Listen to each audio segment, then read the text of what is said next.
आदर्श शिक्षण समिति बाड़मेर ई शिक्षण कार्य कक्षा पंचमी विषय पर्यावरण अध्ययन पाठ 5 में बताया गया है आओ खेले खेल। इससे पहले हमने मिलकर करें सफाई में अध्ययन किया था। उसमें हमने निम्न चीज़ों के बारे में अध्ययन किया था, जैसे स्वच्छ रहने के लिए साफ सफाई आवश्यक है, हमें अपनी सफाई स्वयं करनी चाहिए, सफाई दिखावा नहीं बने बल्कि हमारी आदत बने, और शौचालय में ही शौच करना चाहिए, खुले में नहीं करना चाहिए। ऐसे हमने अध्ययन किया था। और इस पाठ में एक पैराग्राफ है विशेष। मैंने आपको पहले बताया था कि विशेष पैराग्राफ को थोड़ा ध्यान से पढ़ना, उसमें कुछ पाठ का निचोड़ होता है, बहुत अच्छा बताया जाता है। इसमें भी गांधी जी के बारे में बताया कि गांधी जी ने बड़ा अच्छा महत्व इस सफाई को ही दिया था। नया पाठ है आओ खेले खेल। अब आओ खेले खेल में हमें अपने पाठ्य पुस्तक के अनुसार यह बताया गया है कि अलग अलग खेल यानी अलग अलग प्रकार के खेल राजस्थान में अलग अलग हिस्सों में कई खेल खेले जाते हैं और खेलने के तरीके भी अलग अलग हैं। जैसे कहीं पर मालदड़ी अच्छी खेली जाती है, तो कहीं सितोलिया अच्छा खेला जाता है, तो कहीं गिल्ली डंडा अच्छा खेला जाता है, तो कहीं छिपा छिपी अच्छी खेली जाती है, तो कहीं पर पकड़ा पकड़ी अच्छी खेली जाती है। यानी यह सब अलग अलग जगहों पर अलग अलग प्रकार से खेल खेले जाते हैं।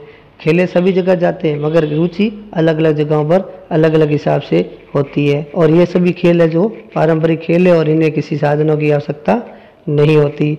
इसी प्रकार हम इस खेल को खेलते हैं तो घर पर चबूतरा में आंगन में बैठकर चरबर चौपड़ी सिंह बकरी अष्टाचंगा आदि खेल बड़े मज़े से खेलते हैं। और त्योहारों पर तो इन खेलों का आयोजन भी किया जाता है। जैसे अपना एक त्यौहार है मकर संक्रांति। ये जो मेवाड़ में जब मकर संक्रांति मनाई जाती है तो इस दिन वहाँ पर सतोलिया ज़्यादा खेलते हैं। और जिस दिन मकर संक्रांति वागड़ और मारवाड़ में या ढूंढाड़ में मनाते हैं तो वहाँ पर पतंगबाजी ज़्यादा खेली जाती है। अब हमने जो पढ़ा है इसके बारे में बताओ कि आपके शहर में या गाँव में कौन से खेल खेले जाते हैं। और आपस में अपने भाई बहनों से या माता पिता से या आस पड़ोस के दोस्तों से आप चर्चा कर सकते हैं कि आपको कौन सा खेल खेलना अच्छा लगता है। आपके घर या आपके पड़ोस में बड़े लोग उनके बचपन में कौन कौन से खेल खेलते थे। बिलियर्ड्स, शतरंज, तीरंदाजी, कबड्डी, कुश्ती, हॉकी, टेबल टेनिस और बैडमिंटन, ये निम्न प्रकार के खेल हैं। और यह खेल भी बहुत अच्छे तरीके से खेलते हैं और खेलने में बड़ा आनंद आता है। और इसके बाद हम आगे अध्ययन करेंगे।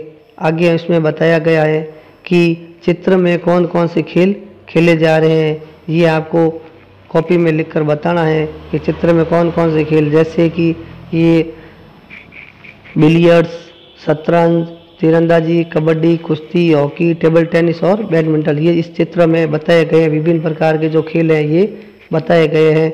इसके बारे में ये प्रश्न पूछे जा रहे हैं। और उसके आगे वाला प्रश्न है कबड्डी में एक टीम में कितने खिलाड़ी होते हैं, कौन से खेल मैदान में खेले जाते हैं और कौन कौन से खेल बंद जगहों में या बंद कमरे में खेले जाते हैं।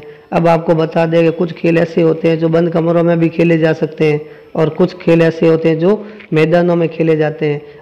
कुछ खेल होते हैं जिनके लिए मैदान की आवश्यकता नहीं होती, हम घर पर बैठकर खेल सकते हैं, चाहे वो जगह हो बंद जगह हो, चाहे कमरा हो, चाहे हॉल हो, कुछ भी हो। और कुछ खेल होते हैं जो बाहर खेले जाते हैं। और आपको अच्छी तरह से बता दूं कि जो घर के अंदर खेले जाने वाले खेल होते हैं उन्हें इनडोर कहा जाता है और घर से बाहर जो मैदानों में खेले जाते हैं उन्हें आउटडोर खेल खेला जाता है। जब एक से अधिक या एक से ज़्यादा खिलाड़ी साथ साथ खेलते हैं तो परस्पर जो सहयोग की भावना बनती है उससे खेल की भावना विकसित होती है।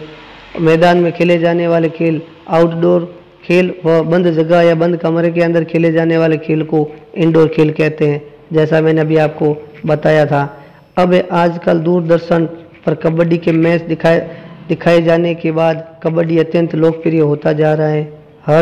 हर गली मोहल्ले में मैदानों में बच्चे कबड्डी खेलते दिखाई दे रहे हैं। कहीं कहीं पर क्रिकेट खेलते भी दिखते हैं।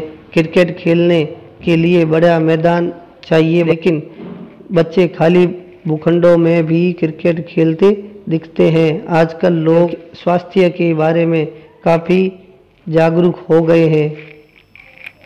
अतः योग भी अधिक लोकप्रिय हो गया है। आओ हम इनके बारे में जानें।